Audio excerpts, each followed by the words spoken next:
Okay, so here's a real quick video on how to turn a curve into a mesh, but in a real cool shape.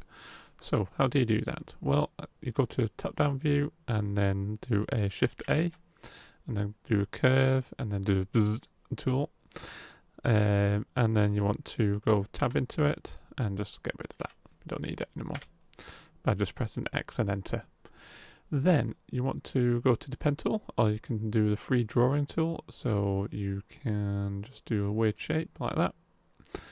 And then what you want to do is tab out and then go to the modifiers and choose screw.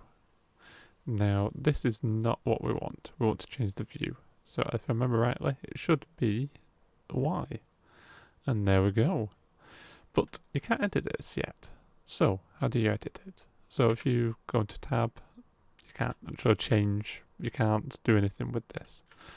So what you want to do is you just want to go to object and then convert mesh.